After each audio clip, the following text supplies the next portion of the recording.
Bora falar de futebol? Bora falar da classificação do Palmeiras para as quartas de final da Copa do Brasil. Venceu o Red Bull Bragantino em casa por 1-0 na estreia do técnico Abel Ferreira. Alguns pontos antes de começar essa análise.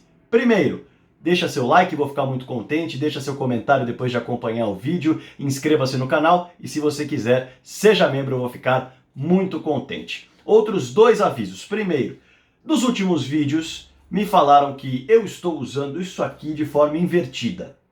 Aí eu troquei e falaram de novo que estava invertido. Então eu não sei como usa, mas espero que o som esteja saindo bem, porque no fim das contas é isso que importa. Outra coisa antes de começar a análise. As letras estão invertidas? Sim. Eu não sei tirar desse modo espelho o celular. Confesso que já procurei, mas eu tenho um sério problema com tecnologia, então eu não consegui tirar do modo espelho. Mas se você quiser me dar uma dica, deixa aí nos comentários, tá bom? Agora sim, para falar dessa análise, para falar desse jogo, desse Palmeiras 1, Red Bull Bragantino 0, e claro, depois de só 2 dias de trabalho, basicamente de conversa do Abel Ferreira, seria muito difícil ver algo diferente no time. Até porque o time do Andrei Lopes se desenvolveu demais. Depois da saída do Vanderlei Luxemburgo, o Palmeiras teve uma ascensão muito grande no desempenho, não só nos resultados. O trabalho deu resultado, não só no placar, mas na performance do time. Isso é evidente, isso é claro, tanto na defesa, quanto no ataque, quanto no placar. Tá claro que houve uma evolução na equipe. O Abel Ferreira chegou apenas para agregar, não mais para consertar, porque o conserto foi feito pelo Andrei Lopes, na minha concepção, apesar do Luxemburgo ser um técnico que tem uma história gigantesca no futebol. Mas não funcionou no Palmeiras para fazer o time jogar bem, apesar de ter sido campeão paulista aos trancos e barrancos. Bom, falando um pouquinho dessa partida, o Palmeiras tem a estreia do Abel Ferreira num momento muito tranquilo, porque o time enfrentou um adversário que luta contra o rebaixamento na Série A do Campeonato Brasileiro e, além de tudo, entrou em campo com 2 gols de vantagem jogando dentro de casa. Ou seja, é uma situação confortável, bacana para se estrear.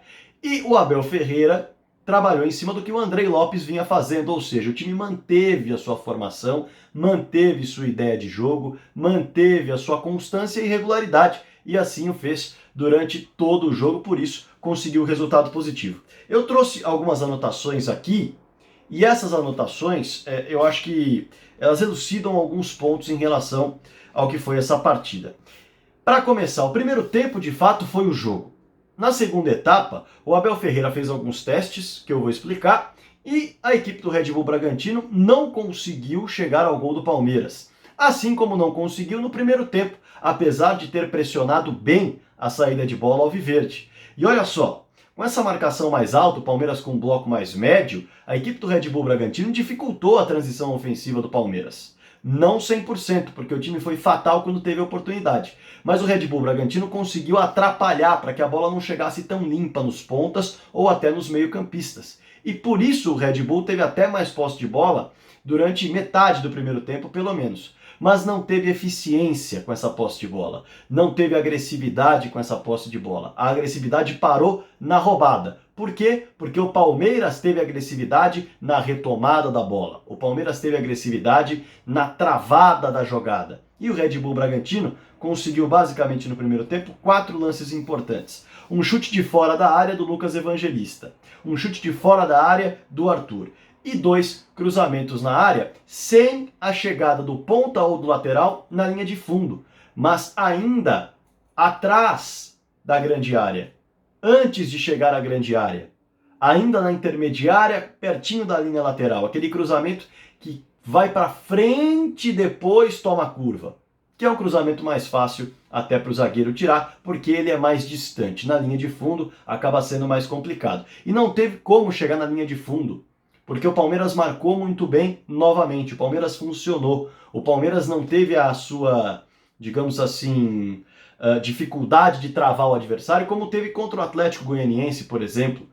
Já estava no processo de reconstrução do Andrei Lopes, já estava mostrando melhora em vários quesitos, como mostrou ao longo das partidas. O Cebola conseguiu evoluir a equipe em todos os quesitos, sem exceção. Mas precisava trabalhar, precisava de treinos e precisava de jogos. E mesmo num curto espaço de tempo ele conseguiu evoluir. A ponto de chegar agora nas últimas 3 partidas e perceber que o Palmeiras voltou a ser um time seguro defensivamente. Com o Everton sendo pouco exigido ou exigido em chutes de fora da área e ainda em pequena quantidade. Agora vamos falar um pouquinho da criação do Palmeiras. Eu falei sobre a dificuldade de jogar, né? A dificuldade de sair daquela pressão e o Red Bull Bragantino teve mérito nisso. Mas olha só, eu separei alguns lances que eu quero ressaltar. Primeiro, o Zé Rafael. Novamente o Zé Rafael e o Rafael Veiga também, os dois, foram muito importantes no setor de marcação. Foram muito importantes na fase defensiva do time. Na saída de bola, eles trabalharam como pilares. De que forma? Muitas vezes o Palmeiras soltava a bola para o Zé ou para o Veiga e imediatamente eles já soltavam de primeira ou em 2 toques para alguém que estava dos lados.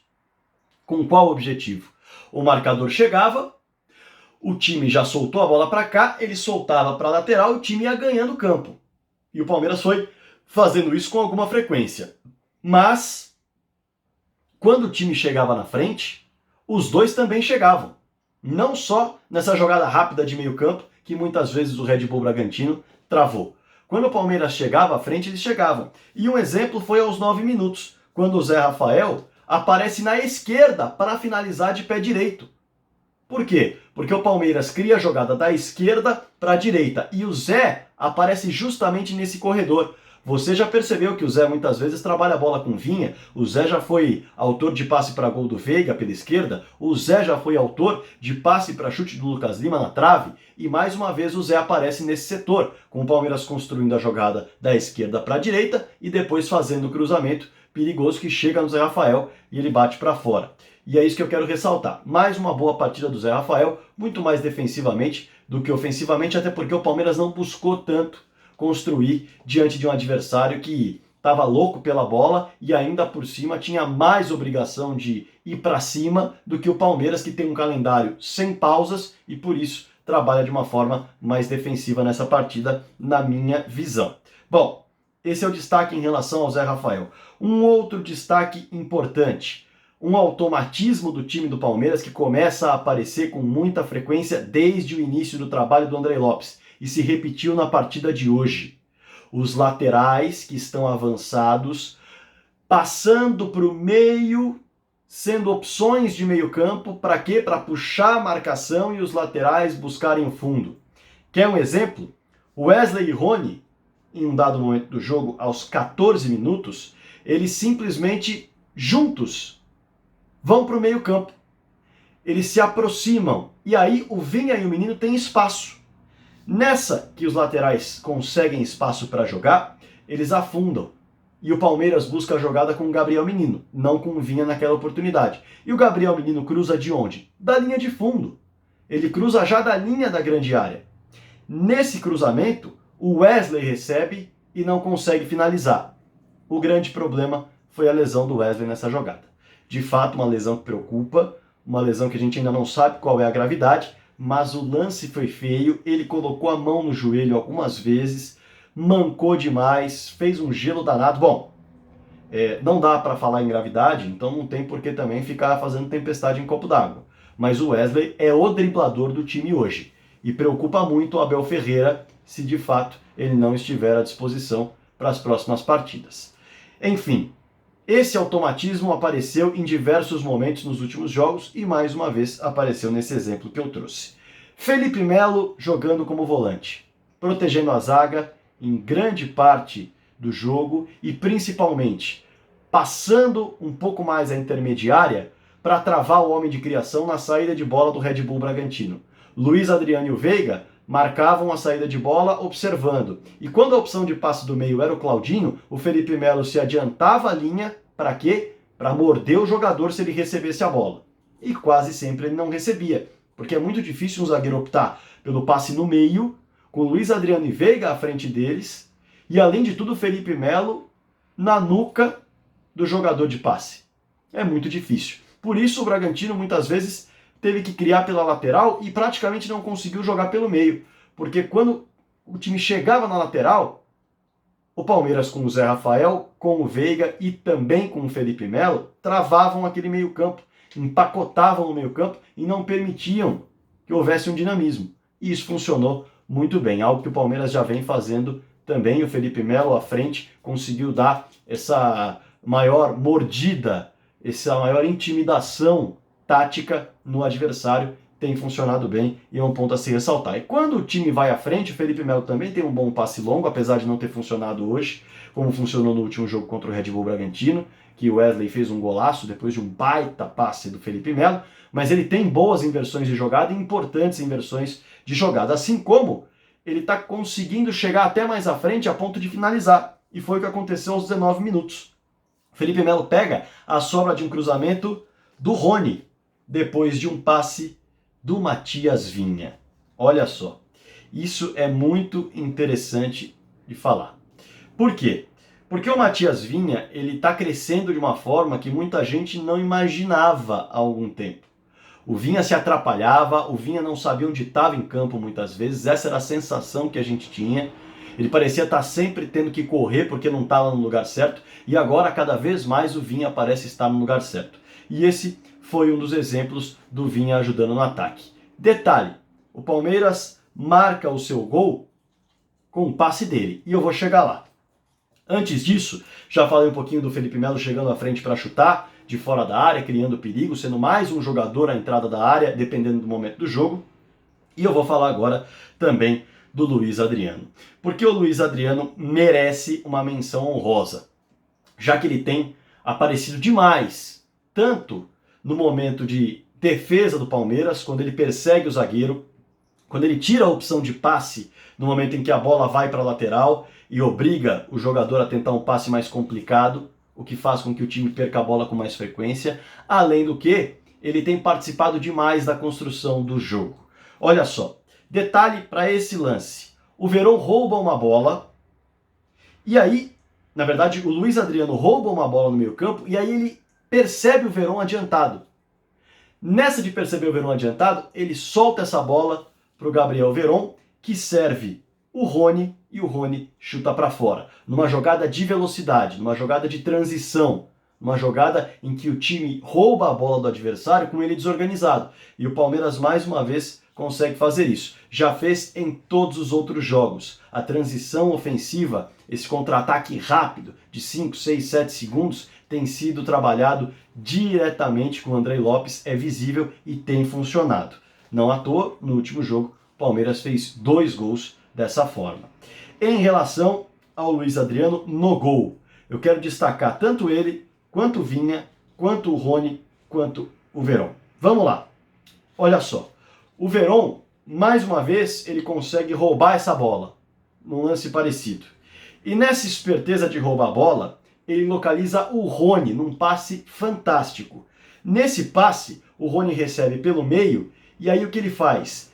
Ele percebe o Luiz Adriano ocupando o espaço da ponta esquerda. Só que essa passagem do Luiz, ela é inteligente por quê? Porque ele contorna o zagueiro e entra novamente na área, e deixa o corredor para o Matias Vinha, que está vindo ali para atacar. E aí o passe vai para o Matias Vinha. Quando ele recebe esse passe do Rony, o Palmeiras já tem dentro da área Luiz Adriano, Rony e Verón. O Palmeiras já tem os 3 atacantes dentro da área e o lateral cruzando. Detalhe, o Veiga está exatamente onde ele costuma estar, na meia-lua. Ou seja, se o Vinha opta por soltar essa bola para o meio e não cruzá-la, o Veiga finalizaria com tranquilidade, podendo fazer mais um gol repetido, digamos assim. Mas ele prefere o passe no segundo pau, organizado para o Verón com tranquilidade abrir o placar. Então, o Palmeiras de transição, cada vez mais organizado, cada vez mais capacitado, cada vez mais padronizado e com inteligência para ocupar espaço. É isso que esses lances comprovam. Com o Felipe Melo inteligente para chegar à frente ou dar o passe longo, com o Verón já entrando no posicionamento dos jogadores, fazendo jogada para o Rony finalizar, fazendo jogada para achar o Rony no meio e se posicionando para receber depois, criando oportunidades, balançando as redes, e o Verón nem estava no time, pouco entrou recentemente, mas está treinando esse tipo de jogada e consegue se encaixar dessa forma na equipe quando precisa. Esse ponto interessante, mostra um trabalho de repetição, um treinamento que o Andrei Lopes tem colocado nos últimos jogos e tem funcionado muito bem. Bom, eu queria destacar também o segundo tempo com as modificações do Abel Ferreira. Porque no segundo tempo, o Abel Ferreira tenta fazer alguns testes diante das boas circunstâncias que tinha. E aí, os testes que ele faz são esses. O Gustavo Scarpa aparece como um lateral esquerdo improvisado no lugar do Matias Vinha, que no segundo tempo já havia finalizado fazendo uma ultrapassagem em jogada com o Veron, recebendo um passe longo do Felipe Melo. Você já ouviu essa história do passe longo do Felipe Melo para o ponta, na inversão de jogada, e você já ouviu a ultrapassagem do lateral. Perceba como o time cada vez mais tem um padrão, e com variação, com diferentes jogadas, usando o meio, usando as laterais, a transição, a construção, passe longo, passe curto. O Palmeiras tem evoluído. É bem interessante de ver, é bem interessante de assistir. Bom, voltando ao que eu estava falando aqui. O Scarpa como lateral esquerdo improvisado. O técnico Abel Ferreira já percebeu que vai precisar de reforço. Claro, é um improviso, o Scarpa já apareceu bem nessa posição e já apareceu mal nessa posição. Mas essa não é a posição de origem dele. E o próprio Abel Ferreira já disse que está sacrificando alguém em prol do grupo, porque o Vinha, embora seja top, que ele gosta de falar, ele não pode jogar todos os jogos, uma hora a musculatura vai cobrar. Então, um lateral esquerdo vai aparecer. Enquanto isso, deu para perceber que o Scarpa deve ser o cara por ali. Danilo e Gabriel Menino aparecendo para a saída de 3, quando o Felipe Melo não estava mais em campo. Quando o Menino aparece para fazer a saída de 3, nós estamos falando de um Vinha mais liberado. Além disso, nós estamos falando de algo que o próprio Sampaoli fez com o Palmeiras quando puxou o Guga para ser o lateral, que formaria o trio na saída de 3 contra o Palmeiras diante do Atlético Mineiro. Então, o lateral direito Menino puxando para ser esse cara não é uma grande novidade. É algo que de fato é estudado, é trabalhado, não é um improviso. É de fato uma movimentação tática. Quando o Danilo puxa, aí sim é um trabalho de saída de 3 com o volante de origem recebendo aqui. Então, são duas possibilidades que ele tem criado quando o Felipe Melo não é o cara que vai fazer essa saída de 3. Que ele tem criado não, né? Que ele criou hoje. Mas são testes que ele tem feito. O Ramires mais à frente, no lugar do Rafael Veiga, no lugar do armador. Mas deu para perceber que o Ramires de novo não entrou no ritmo que muita gente espera e que ele até chegou a mostrar em alguns momentos da temporada, mas por muito pouco tempo. Então, talvez o Ramires não seja esse cara para substituir. O Lucas Lima, dependendo do que mostrar no treino, pode aparecer para ser esse cara. Da mesma forma, o Patrick de Paula, se demonstrar no treino toda a vontade e todo o talento que tem, pode ser o cara no lugar do Ramires ou até pode ser o cara no lugar do Danilo. Evidentemente que o Patrick de Paula entrando no lugar do Ramires, nessa substituição com o Veiga, ele não vai ser mais o armador do time. Ele vai recuar e o Palmeiras vai ter que usar um outro homem na posição.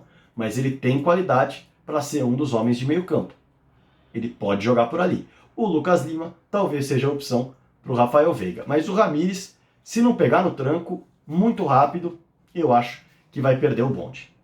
Essas são as alterações do técnico que costuma trabalhar dessa forma, quer dar essa cara ao time, mas não vai fazer isso a qualquer custo e nem em qualquer momento. Ele vai buscar o momento certo para trabalhar, como foi agora nas condições normais, e no momento em que ele tiver um treino para fazer, ele vai trabalhar durante 1 hora, durante 40 minutos, esse tipo de formação, esse tipo de trabalho na cabeça dos jogadores. Mas é fato que isso chega para agregar, chega para somar, chega para ser mais uma variação, mais uma ideia dentro de um Palmeiras do Andrei Lopes, que hoje é auxiliar técnico fixo do clube, já muito consolidada, já muito trabalhada. Como eu disse, Abel Ferreira não chega mais para consertar.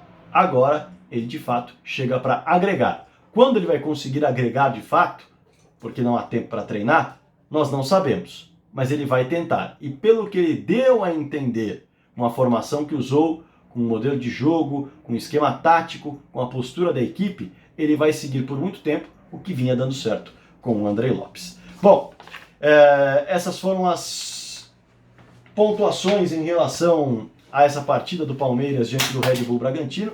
Eu acabei de derrubar o meu Batman aqui, que beleza. Mas é isso, espero que você tenha curtido o vídeo, deixe seu like, vou ficar muito contente. Se você não gostou, se tem algo que você acha que é legal colocar aqui embaixo, que você discorda, que você não entendeu, por favor, fique à vontade também, em alto nível com educação. Se você gostou também, elogio, eu vou ficar muito contente. Deixe seu comentário, deixe seu like, inscreva-se no canal se você não é inscrito, são muitas as análises por aqui nos últimos dias, quase todas focadas no Palmeiras, porque o Palmeiras tem borbulhado e eu sou setorista do clube também, então naturalmente acaba preenchendo todo o espaço. Mas em breve outros clubes também serão citados por aqui. E claro, se você quiser ser membro, eu também vou ficar muito contente. Já agradeço a galera que é membro, a galera que tem curtido o canal, que tem comentado. Tá muito bacana, estamos praticamente chegando aos 21 mil inscritos e eu tô muito feliz com isso. Beleza? Então, para fechar, deixa seu like, deixa seu comentário, inscreva-se no canal, divulgue o canal do Fragoso, seja membro e bora falar de futebol.